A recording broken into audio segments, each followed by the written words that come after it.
मित्र हो, नमस्कार। आज एका विशेष कारणासाठी मी तुमच्या समोर आलेलो आहे। एका वाचन विकास चळवळीच्या कौतुकासाठी आणि अभिनंदनासाठी आज मी तुमच्या समोर आलोय। मराठवाड्यातल्या बीड जिल्ह्यातल्या अंबाजोगाई या गावाचं नाव आपण ऐकलं असेल। तिथं अभिजित जोंधळे नावाचा माझा मित्र राहतो आणि तो एक वाचन चळवळ चालवतो, पुस्तक पेटी नावाची। हे त्याचा एक उपक्रम आहे, पण याशिवाय वाचन चळवळीसाठी तो अनेक उपक्रम चालवतो।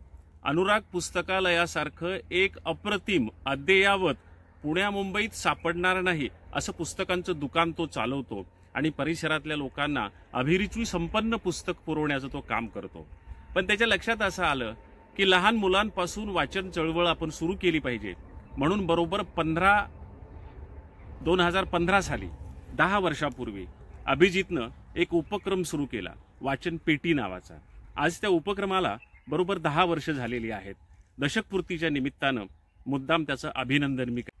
काय आहे हा वाचन पेटी नावाचा उपक्रम? तर एका पेटीमध्ये 100 पुस्तकं दिली जातात। त्याच्यामध्ये सर्व प्रकारची पुस्तकं असतात। मुलांचे वयोगट लक्षात घेऊन ती पेटी तयार केली जाते।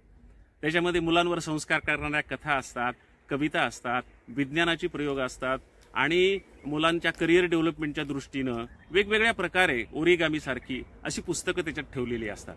त्यात 5 पुस्तकं शिक्षकांसाठी ठेवलेली असतात, त्यांनीही ती वाचावीत असं अपेक्षित असतं। प्रयोगशील शाळा आणि उपक्रमशील शिक्षक निवडून ही पेटी त्यांच्या हवाली केली जाते। 6 महिने त्या शाळेत ती पेटी ठेवली जाते। 6 महिन्यानंतर ती पेटी परत घेऊन दुसऱ्या 100 पुस्तकांची पेटी त्यांना दिली जाते। मुलं पुस्तकं वाचतात, त्याच्या नोंदी करतात, त्यावर भाषणं करतात, त्यावर प्रतिक्रिया कळवतात आणि मुलांच्या मध्ये वाचन विकासाची एक सुंदर चळवळ तयार होते। ही चळवळ आता फक्त अंबाजोगाई परिसरापुरती राहिलेली नसून बीड जिल्हा, धाराशिव जिल्हा, परभणी जिल्हा, संभाजीनगर जिल्हा आणि मराठवाड्याच्याही काही भागामध्ये, बाहेरच्या काही भागामध्ये ही चळवळ आता पोचलेली आहे। त्यातून एक सुंदर वाचन विकास चळवळ तयार होते आहे। त्या चळवळीसाठी शुभेच्छा देण्यासाठी मी आज तुमच्या समोर मुद्दाम आलो। अंबाजोगाईतल्या उपक्रमशील लोकांनी आणि महाराष्ट्रातल्या काही लोकांनी या चळवळीला आर्थिक सहाय्य केलेलं आहे। ही चळवळ विनामूल्य चालवली जाते। ज्या शाळा, जे शिक्षक यात सहभागी झालेत त्यांना कुठलंही वेतन दिलं जात नाही, विद्यार्थ्याकडून कुठलीही फीस घेतली जात नाही। अभिजित यातून कुठलीही कमाई करत नाही, तोही स्वयंसेवी म्हणून या उपक्रमात सहभागी झालेला असतो, काम करत असतो।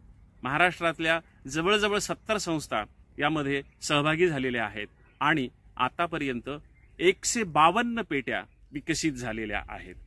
या सगळ्या उपक्रमाचं कौतुक म्हणून अंबाजोगाईकर उद्या अभिजितचं कौतुक करणार आहेत आणि उद्या अंबाजोगाईतल्या जिजामाता कॉलनीतल्या अजिंठा हॉलमध्ये उद्या म्हणजे 16 फेब्रुवारी 2025 रोजी संध्याकाळी 5:30 वाजता अभिजितची प्रगट मुलाखत होणार आहे। तर अंबाजोगाई आणि परिसरातल्या ज्या मित्रांना शक्य आहे त्यांनी आवर्जून तिथं जावं, या कार्यक्रमाचा उपयोग घ्यावा आणि अभिजितचं कौतुक करावं अशी तुम्हाला विनंती करण्यासाठी ही ध्वनिचित्रफीत मी बनवलेली आहे। सगळ्यांचे धन्यवाद, नमस्कार।